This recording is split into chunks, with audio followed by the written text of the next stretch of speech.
आज दुनिया के सबसे महान वैज्ञानिक थॉमस अल्वा एडिसन का जन्मदिन है। एडिसन वही जिन्होंने बल्ब का आविष्कार कर दुनिया से अंधेरा मिटाने में अपना योगदान दिया था। उनका जन्म 11 फरवरी 1847 को हुआ था। उनका बचपन बहुत गरीबी में बीता, लेकिन उनके नाम 1193 पेटेंट बताते हैं कि उन्होंने अपनी परिस्थितियों का सामना करते हुए हौसला कभी नहीं खोया।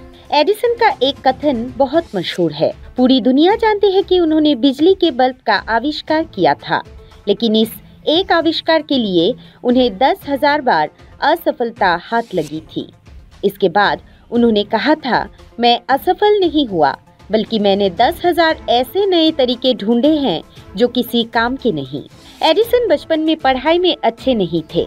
उनकी टीचर स्कूल में उनसे बहुत परेशान रहती थी, लेकिन एडिसन की माँ को उन पर पूरा भरोसा था।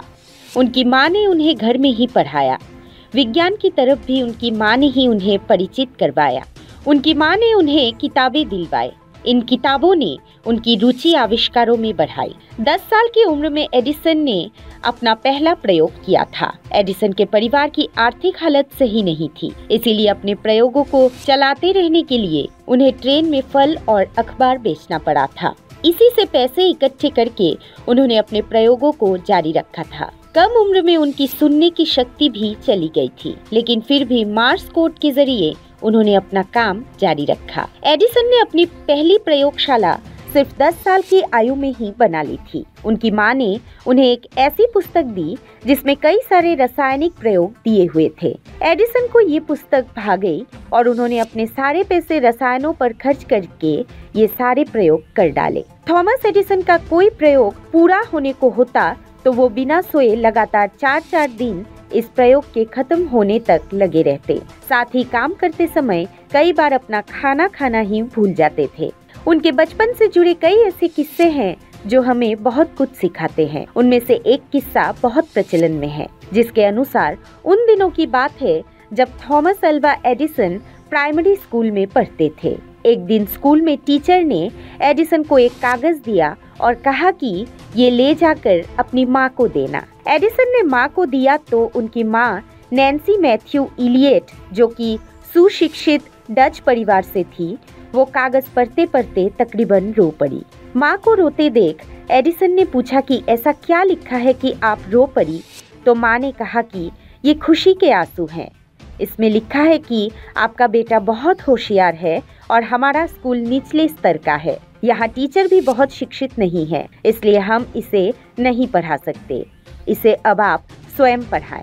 एडिसन भी इस बात से खुश हुए और घर पर माँ से ही पढ़ना और सीखना शुरू कर दिया। कई साल बीत गए। वो पढ़ लिख कर एक स्थापित वैज्ञानिक बन चुके थे। माँ उन्हें छोड़कर दुनिया से जा चुकी थी। तभी एक दिन घर में कुछ पुरानी यादों को तलाशते उन्हें अपनी माँ की अलमारी से वही पत्र मिला जो उनकी स्कूल टीचर ने दिया था। वो पत्र पढ़कर एडिसन अपने आंसू नहीं रोक सके, क्योंकि उस पत्र में लिखा था कि आपका बच्चा बौद्धिक तौर पर काफी कमजोर है, इसलिए उसे अब स्कूल न भेजें। इसे एडिसन ने अपनी डायरी में लिखा कि एक महान माँ ने बौद्धिक तौर पर काफी कमजोर बच्चे को सदी का महान वैज्ञानिक बना दिया। थॉमस एडिसन ने 14 साल की आयु में एक 3 साल के बच्चे को ट्रेन के नीचे आने से बचाया। उस बच्चे के पिता ने एडिसन का बहुत धन्यवाद किया। साथ ही एडिसन को टेलीग्राम मशीन चलानी सिखाई।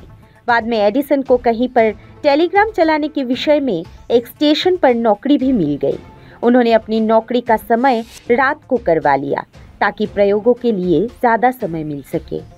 बता दें कि एडिसन ने 40 इलेक्ट्रिक लाइट बल्ब जलते देखने के लिए 3,000 लोगों का हुजूम जुटा था, जिसके बाद न्यूयॉर्क सिटी में पर्ल स्ट्रीट पावर स्टेशन खोलने के बाद ग्राहकों को बिजली पहुंचानी शुरू की गई।